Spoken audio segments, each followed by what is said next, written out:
il a parlé justement en tant que responsable tous les jours je travaille à ce que mes militants puissent avoir leur carte d'identité et puissent recevoir leur carte d'identité. Où est le problème? Mais loolu moom moo tax ñoom ñu bëgg une personne neutre pour mu organiser ces élections. mais d'abord personne neutre mooy lan mooy bu farul fenn yow naka nga mën a xamee nit far na ou bien farul. kon ñëpp a far. mais koo gis mu ngi far koo gis mu ngi far. D'accord. Alors beneen actualité bi peut-être moom mooy on a vu Juan Branco, avocat Ousmane Sonko. Alors ni nga def sa kanam bi j'espère que caméra bi jël na ko parce que quand on a entendu Sidiki Kaba, le ministre Sidiki Kaba dafa ne fanfaronnade la, c'est de la fanfaronnade. On a entendu le ministre Aïssata Tall Sall dire que c'est puéril. Qu'est-ce que vous voulez dire? Ñu jël plus de 100 Sénégalais wala 100 membres de l'État bokk ci mouvance présidentielle yóbbu leen devant la CPI. Vous pensez que c'est exagéré? Vous savez, moi je pense que maître Sidiki Kaba ak maître Aïssata Tall Sall ont brillamment répondu. Ah bon? Et je pense que ce débat-là doit être clos. Il y a jusqu'à présent, il y a de petits tubaab qui pensent que nous, États africains, nous ne sommes rien du tout et qui peuvent nous maltraiter comme ils veulent. Ah bon? Et cela est inacceptable. C'est totalement inacceptable au point que xam nga gis sax ay sénégalais yu topp ci kooku mën a déglu ay waxu caaxaan yi muy wax. mooy ñàkk respecté suñu bopp. mooy ñàkk respecté suñu bopp nga foog ne lii avocat africain ñeme woon na ko def ay réew tubaab nga foog ne fii maître Ciré Clédor Ly ou bien maître Seydou Diagne mën nañ taxaw fii Sénégal wax ci lii ci Macron ou bien ci keneen. Il faut quand même que nous, Africains, qu'on se respecte nous-mêmes. Si on veut être quelque chose sur l'échiquier international, il faut qu'on se respecte nous-mêmes. À un moment, si on pose une question, man, douma ci massa wax ci koku. Parce que nit ku tekkiwul dara. Mais pourquoi vous voulez pas en parler? Parce que ça va nit du ko mais ça va néné bu fekkee ne ku picc bu tëb rek bu tëbee nga tontu ko di wax mais ça on peut même être ridicule. Vous savez, quand on pose des actes d'État, on répond à la législation nationale comme internationale, mais on répond aussi devant sa conscience. Et moi, je ne pense pas qu'il y ait des actes que demain qui pouvaient être répréhensibles vis-à-vis de notre conscience et vis-à-vis des lois et règlements nationaux comme internationaux. Mais est-ce que soulevez-vous ay choses yoo xamante ne peut-être. Mais de petits avocats sans aucune. Vous pensez que c'est un petit avocat, mais qui a quand même parlé de jël ay vidéos yoo xamante ne gisoon nañ ko fii ci mois de juin ci ay manifestations police nationale. génne ko wane vidéo yooyu. xam nga man. une personne quand même. vidéo yi nga am vidéo yi nga am. gis vidéo lu ci nekk nañ ko ci dugal. Man, j'attends, le chef de l'État a annoncé une enquête et que les responsabilités soient situées à tous les niveaux. Mais est-ce que c'est ce que le chef de l'État a dit. Mais mais yow, en 2021, on avait parlé d'enquête. Mais bàyyi ma àggale ba pare. Nee na yow sa bopp. du vidéo lu ñu da nga fekkee teew. Nit ku ne man yor naa almet bu mën a taal dëkk bi. Nit ku ne nañ dem combat bi c'est le combat mortel. Nit ku ne nañ xale yi dee leen ku ci dee c'est ay juraat. Qu'est-ce qui est plus violent que ça? Avocat boobu déggul loolu yow gisoo ko déggoo xam nga la ñuy ay vidéo ko nit mën na créer lu nekk ci vidéo waaye lii kay moo gën a garaaw lii nga xam ne ay kaddu yu leer nañ la nga jël ay xale barricade sa koñ à Ziguinchor nga ne kenn du fi dugg foo ko mos a gisee ci ab réew y a des limites à tout gis nga réew mi nag duñ ko bàyyi ñu koy fooyee ay tubaab yu ndaw bëgg a jàpp Sénégal ñu taxaw est-ce que loolu état du Sénégal amu ci part de responsabilité parce que bu fekkoon tey jii en 2021 il y a eu quand même plus de 13 morts on parle de 14 morts en 2021 est-ce que su amoon ay enquêtes yoo xamante ne situé nañ les responsabilités xam mort yooyu naka ak nan la demee est-ce que tey dinañ yegg si ba fii. oui bay waxu saisine cour pénale internationale. oui mais xam nga ay saisine cour pénale internationale d'abord Maître Sidiki Kaba a rendu compte naka lay demee. c'est-à-dire procédure xam nga boo xamul procédure bi na ngay def politique ci cinéma ak di ut tur ci tur Sénégal di ut tur ci tur Sénégal loolu bokkul mais tout le monde connaît les procédures et ces pays états yi ñooy adhéré. day charte la bu nga xam ne da nga koy ratifier boo bëggul dem mën nga suba nga ne bokkuma ci kan moo la fa mën a yóbbu donc ay waxu caaxaan la nañ ko teg fële mais li am solo li nga wax il est responsabilité de l'État de clarifier de faire les enquêtes toutes les enquêtes nécessaires pour que toutes les responsabilités soient situées le temps d'une enquête nag dépend de ceux qui font l'enquête loolu tamit bu ñu ci naxante ça prendra le temps qu'il faudra parce que quand même c'est des vies humaines qui sont en jeu ce sont des vies humaines et ces vies humaines là waruñu ko fooyee waruñu ko nekk di ko politiquer Moi, je me rends compte, et ce cynisme-là qui se développe dans ce pays, il y a des responsables politiques qui ne sont contents lorsqu'ils entendent qu'il y a un mort. Ah bon? C'est extraordinaire.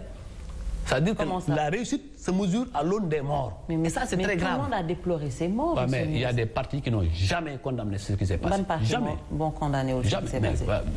yaa ngi ci réew mi gis nga ay partis d'opposition yoo xam ne condamné wuñ ko ba tey fi ñu nekk nii. Ban parti? Amul parti bu. mais xam tout le monde a eu à condamner ces morts.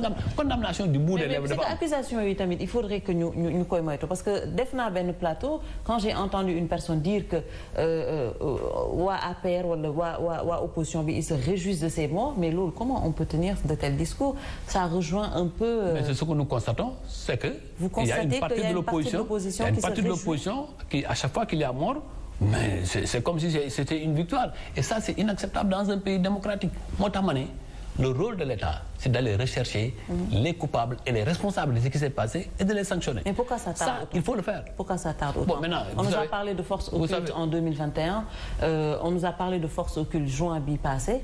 Et jusqu'à présent, population, on a l'impression quand même que force occulte yi ak que parti au pouvoir ñoom ñoo koy gis. waaw mais non xam nga bu ñu waxee force occulte mooy lu xam nga nit ñi nag parfois dégg-déggu tubaab ñun duñu ay réewu tubaab dégg-déggu tubaab parfois dafa jafe nit ñi dégg naa sax ñuy wax ne force occulte mooy mystique non force occulte ci jàpp-jàpp mooy li nga xam ne c'est pas lu nga xam ne lu ñu waroon jàpp ci parti politique nga xam nga parti politique dafa am organisation dafa am ay structure am bu ñu demee nag ba structure yooyu rax leneen nekk ci lu nga xam ne bokkul ak politique bokkul ak conquête démocratique du pouvoir mën nañu ko assimiler à des forces occultes mais loolu yëpp mooy ñi confier enquête bi ñoo war a def seen liggéey en toute transparence et en tout cas pour ce que j'en sais le président a donné toutes les instructions pour que toutes les clarifications soient apportées pour que Sénégal ñu xam qui est responsable de quoi dans ce qui s'est passé et tant qu'on ne le fera pas aussi notre démocratie va en souffrir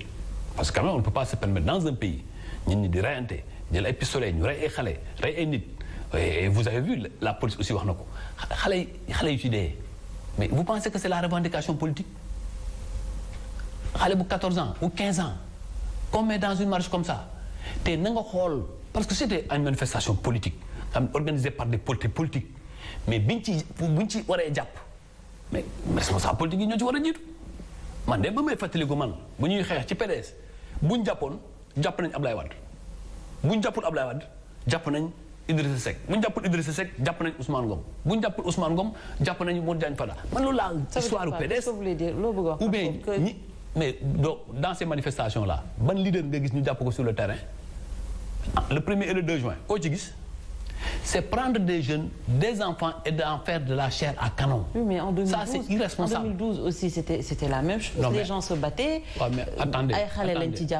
Malheureusement. Attendez, il ne faut pas aussi que toujours qu'on répète les mêmes erreurs de l'histoire. M23, le seul mérite du M23, c'est qu'en juin 2023, ils ont fait reculer le président Wade sur un projet qui n'était même pas partagé dans le fond au PDS. C'est-à-dire le fait de dire les 25%. Il y a des gens qui sont au PDS qui n'étaient jamais au courant de ce projet et qui n'auraient jamais cautionné ce projet. Ça, c'est le mérite du M23. Mais à part ça, ban mérite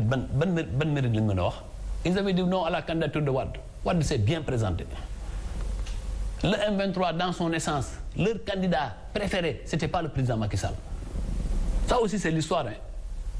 Le candidat, les gens pensaient que ce serait soit Moustapha Niasse ou bien le feu Ousmane Tanor Dieng, paix à son âme.